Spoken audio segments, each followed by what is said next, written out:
What's going on, guys? Welcome back to the channel. My name is Bill, and in today's video, well, I kind of did something. Didn't really need it, but I bought a new car. Well, not new to me. It is an old used Toyota FJ Cruiser. It's a 2007. So I always keep an eye out for different deals and things, and well, I've been wanting to do a lot more trail riding lately, but the problem with taking the tracker to the trails is I need to put it on a trailer. I need to tow it wherever I'm going. I've driven to the trails in that, and by the time I get there, I don't want to drive the thing anymore, or I don't have the confidence that it will get me back home if I did take the trails afterwards. So so I always have to rent a trailer or borrow a trailer. Then I start looking into, oh well, I should just buy a trailer. And then I start thinking, well, I don't really have a whole lot of space where I could keep a trailer. And then I go down this whole big rabbit hole of like, oh well, maybe I should rent some space. And then I start seeing the prices of rentals, and I'm like, gosh, I could just buy some property.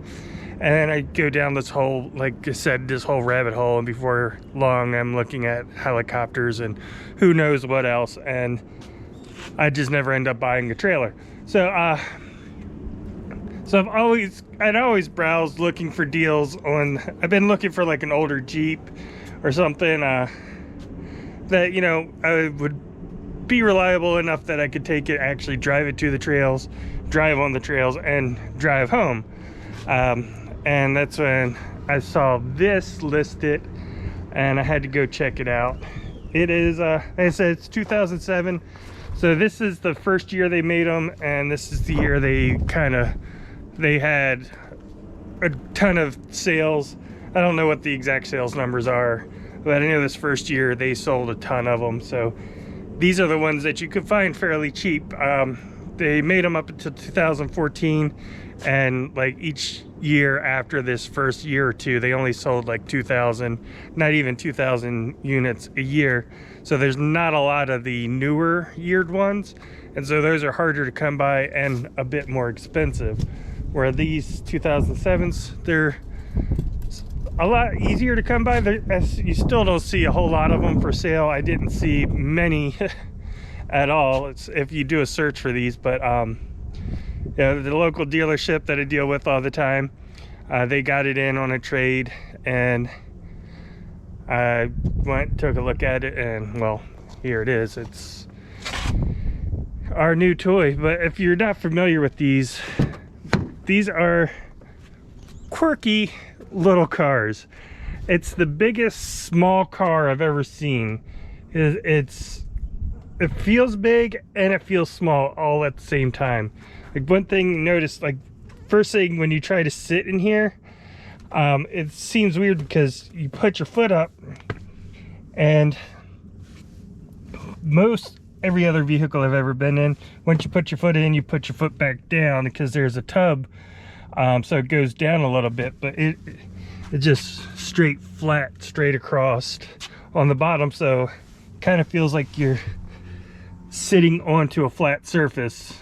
These chairs are not very high up off the ground, but once you get in, the strangeness does not end there. Now you have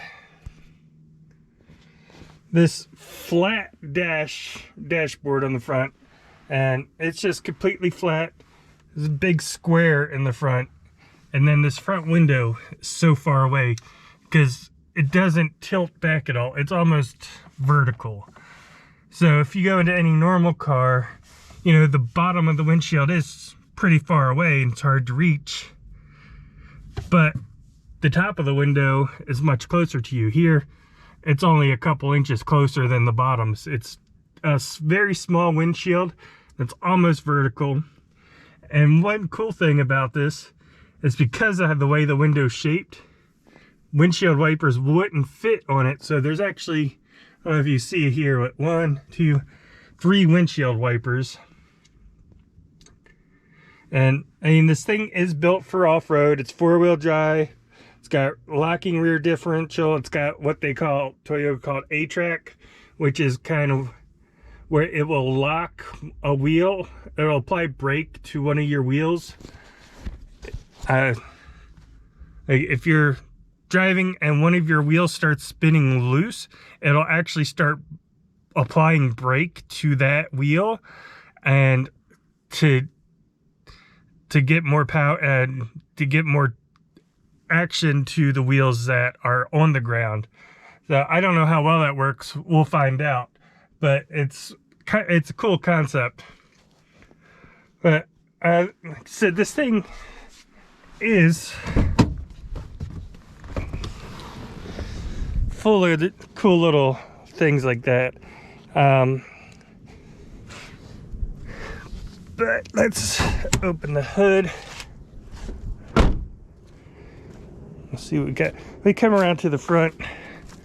This thing's got a huge plastic bumper.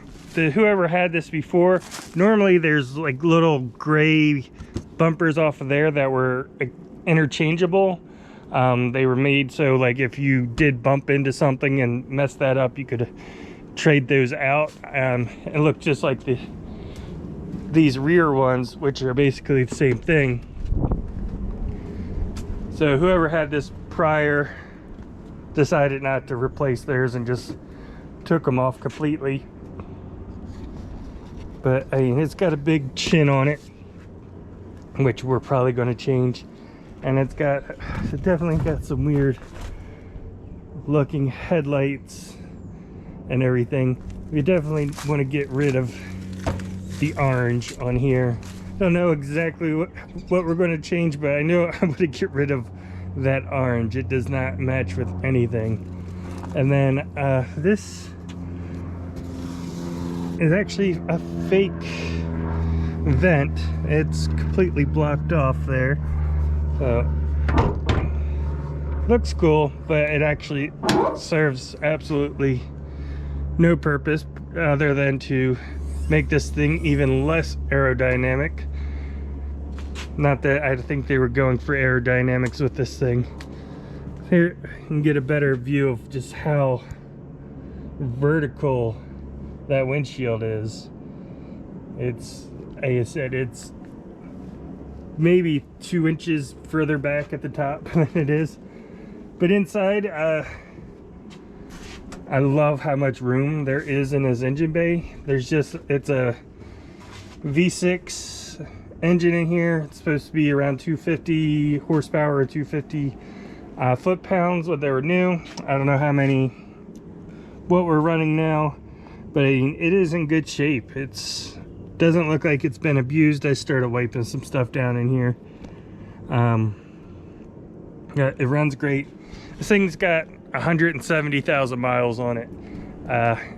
It is a Toyota though, so I don't expect really to have any problems, but you know, I bought it knowing that it had high mileage and that we might have to do some work on it. But then I see just how easy everything is in here to work with. I have room. I could easily just go reach in right here to remove the manifolds, which that's unheard of in a cars or anything anymore. So I just love how simple and spacious this engine bay is. I said we go back. It's got rock sliders already built into it, and these things are very sturdy. They're built straight into the frame. Those will definitely protect any rocks from hitting and damaging things on the bottom. And then this actually is a 4-door, or actually 5-door if you can include the back, but it's these rear suicide doors. You have to reach in, grab the door handle to get to. And when you look at it from here, it looks like there's no room in that back seat whatsoever. But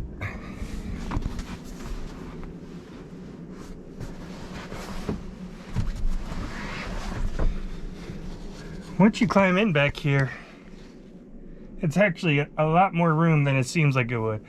It's not something I would want to sit in for a really long trip, but it was something, you know, with the tracker I only got 2 seats, so I could take one kid with me at a time, and that's it. Or the wife with me, but she never wants to go anyway.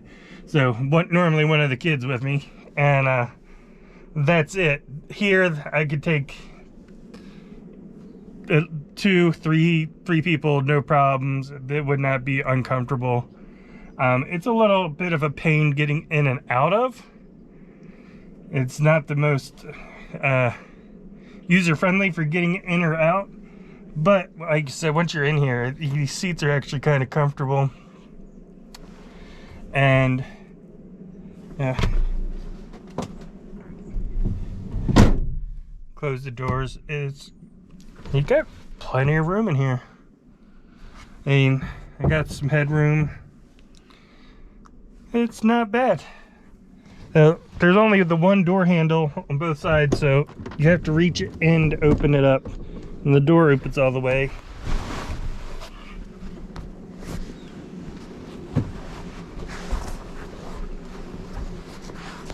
Now, one thing is you have to open the front door to be able to open this back door. So if you open this and you open that and you're parked close to somebody, well, now you're trapped in here, especially if you have 2 people. So you gotta let the back person out first, have them close the door, and then they can walk out, and then you'd be able to actually close the front door.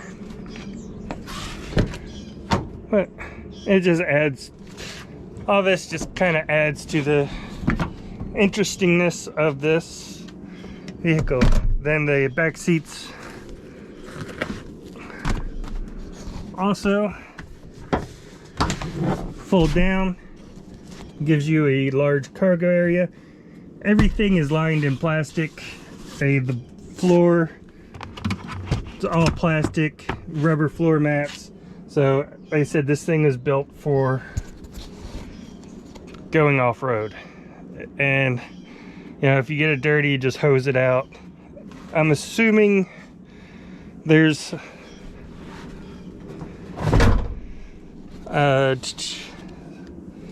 some drains somewhere, or I sure hope there are, because that kind of defeats the purpose of doing the all plastic floor if you don't put any drains in there, and then there's no way to get the water out once it's in there. But now that I'm said that, I am not seeing any drains.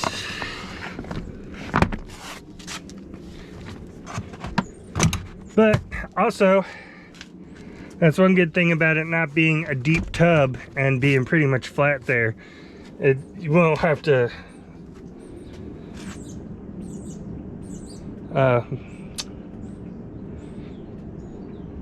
you wouldn't have to really work hard to get any standing water in here out, because it's not a deep bucket. But when I come around to the back, see, it's got a swing open door here. Now that swings open. If you're on a hill, you can actually lock this, keep it from closing. Push that in, and you can open it. And then it's got a fairly large cargo area. It's even got outlets. This thing's strange also because it's a 2007, so it's older, and it's missing some like normal modern day conveniences, but it's got some that I'm really surprised that it has for the year, like just, you know, a 115 volt power outlet. It's got side air impact curtain, what are they called, airbags. It's got, you know, some safety features that I wouldn't expect it to have for the year, but then it doesn't have stuff like you know, daytime running lights or auto on lights or anything like that. Like some of the more modern, like, it's not even really features, are pretty standard in cars now. It does have a rear view reverse camera. That's an aftermarket one somebody installed, the previous owner must have installed. And it's funny because it's not perfectly straight, so when you're backing up it's a little bit crooked and it's a little off-putting trying to use that camera. But you know, that's something they installed. It's maybe something we can address later. What else do we got in here? One cool thing, these little tiny lights. This one doesn't work, I don't know why, but probably just burnt out bulb. I don't know how hard that is going to be to change that out. This one works over here, but they're not very bright, but they're just little tiny spotlights that shine forward. But yeah, this thing caught my attention. It's a quirky little strange thing. Like I said, it feels big and small at the same time. It's such a strange feeling when you sit in this thing. It's not like you're thinking like, oh, this reminds me of this car or this car. It reminds me of no other car I've ever sat in. It's very unique, and that's why I had to pick it up. So we got the roof rack. This color is actually kind of a cool color. It's like black cherry black cherry pearl.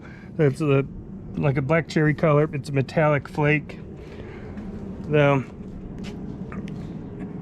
I envision this, how I actually envision this thing though, is being more of a all solid color, maybe black or a dark green or dark blue or something, or dark red, but a little bit bigger tires, lifted a little bit,